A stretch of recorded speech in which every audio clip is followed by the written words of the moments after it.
Hello students, today I am going to start a new chapter of History class 11 chapter 3 An Empire Across Three Continents part 3. Please do like and subscribe my channel for more further updates. So here the early empire. इसका मतलब है कैसे कि एक साम्राज्य का आरंभ हुआ.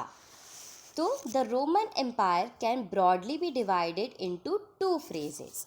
तो इसमें हम ये जान सकते हैं मोटे तौर पे कि रोमन एम्पायर दो चरणों में बांटा जा सकता था, जैसे अर्ली और लेट, पूर्ववर्ती या परवर्ती चरण में.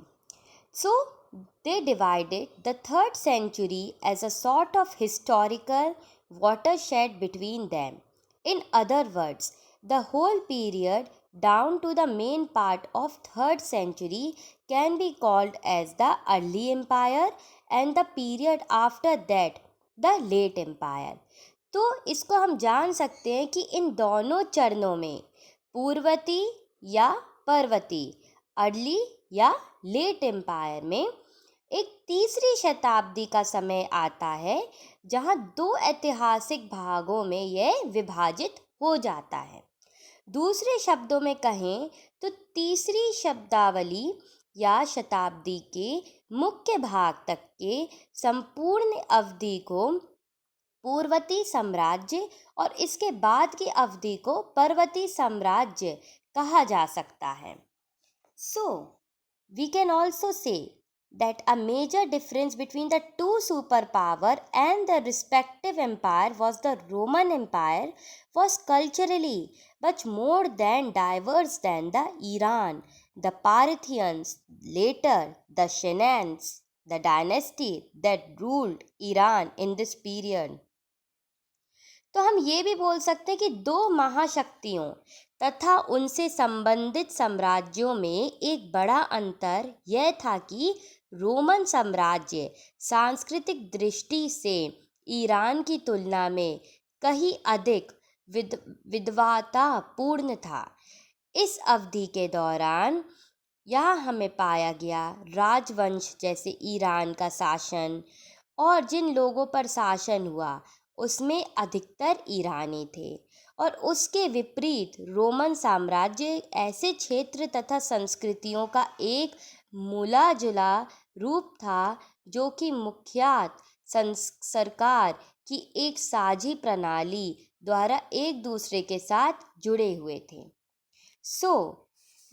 इसके आगे rule over a population had a largely Iranian.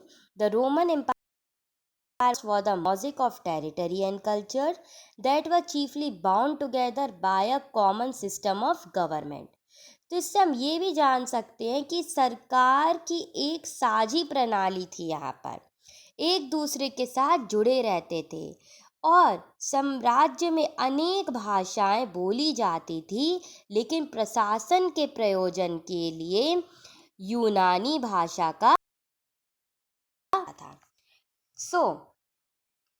इसमें हम ये भी समझ सकते हैं कि यहाँ पर लिखा है कि मैनी लैंग्वेज व स्पोकन, बहुत सारी लैंग्वेज बोली जाती थी, लेकिन लैटिन और ग्रीक तो हम कह सकते हैं कि यूनानी या तालिनी ग्रीक को बोलते हैं, ये यहाँ पर लैंग्वेज बोली लिखी पढ़ी सुनी जाती थी. तो the upper class of the east spoke and wrote in Greek. तो अब ये प्रचलन था कि समाज में भाषाएं तो दो तरीके की यहाँ पर बोली जा रही थी और अनेक भाषाएं थी, लेकिन जो उच्च स्तर के लोग थे वो यूनानी भाषा, यूनानी मतलब हम क्या जानते हैं, ग्रीक भाषा को बोलते थे, और जो कि वेस्ट के थे मतलब तालिनी भाषा का प्रयोग करते थे. तो ये बहुत बड़ी लैंग्वेज यहाँ पर इस समय मिडिल ऑफ मेडिटेरियन, हम इसको बोल सकते, इस समय मध्य महासागर में ये लैंग्वेज दो ग्रीक और लैटिन फ्लॉरिश होने लगी और आगे जाके फॉनिश भी हुई. So now between the African provinces of Tripotilia, which was Latin speaking, and Sinitria, Greek speaking. All those who lived in this empire were subjected of a single ruler, the emperor. Regardless of where they lived and what language they spoke, the regime established by Augustus, the first empire of 27 BCE, was called the Principate. तो हम ये जान सकते हैं कि Africa प्रांत त्रिलोकतिना या तलिनी भाषा ग्रीक या हम कह सकते हैं लैटिन के बीच में ये एरिया जो था, यहाँ लोग एक तरीके एक ही साम्राज्य के थे, चाहे वो लैटिन बोले चाहे वो ग्रीक बोले, एकमात्र ही शासक था यहाँ पर। और चाहे वे कहीं भी रहें, कोई भी भाषा बोले, एक सम्राट थे यहाँ पर जिनका था नाम ऑगस्टस।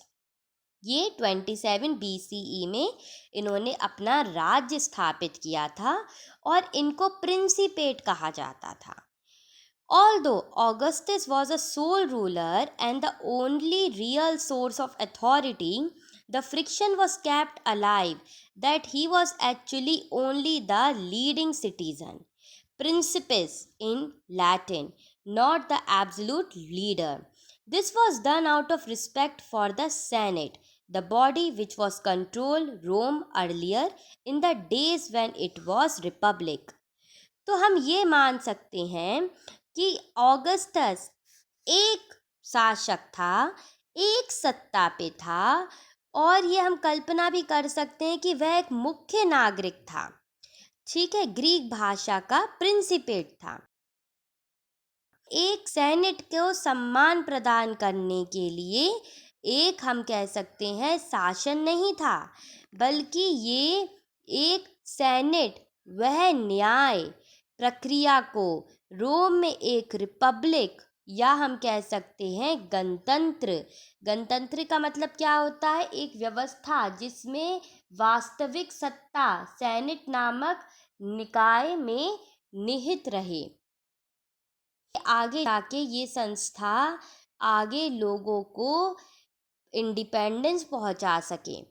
तो हम ये भी देखेंगे कि कैसे रोम में सेनेट नामक संस्था का अस्तित्व कई शताब्दियों तक रहा यहाँ पर, और कितनी संस्थाएं जिसमें कुलीन एवं अभिजित वर्गों यानी मुखिया रोम में बड़े बड़े परिवार यहाँ पर इन्होंने आगे जाके शामिल हुए सेनेट में।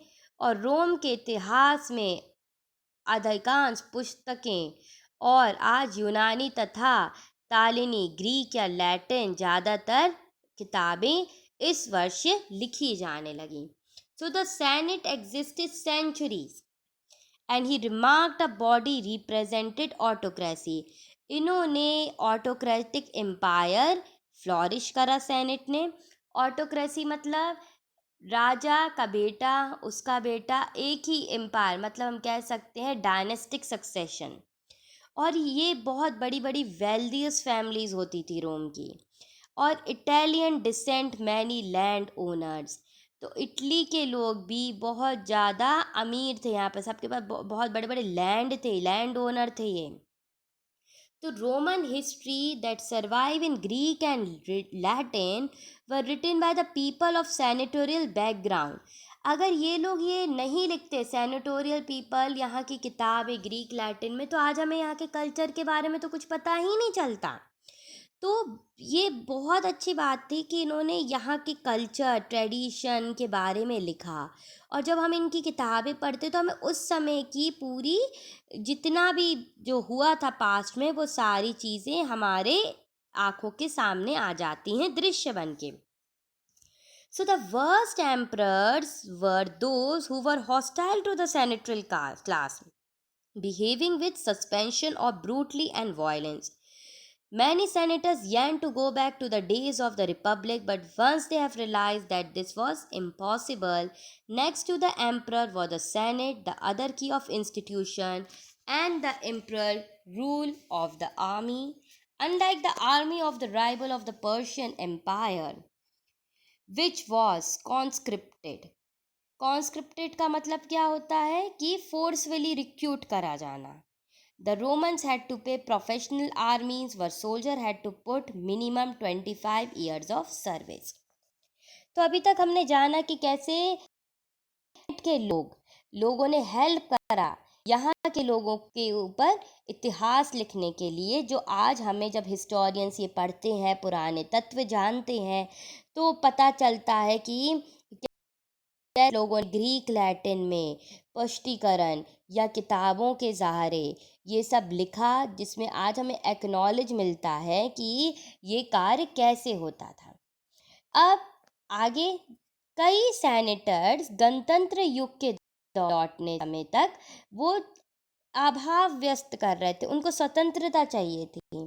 पर सम्राट और सेनेट के बाद सामाजिक शासन एक अन्य प्रमुख संस्था सेना थी।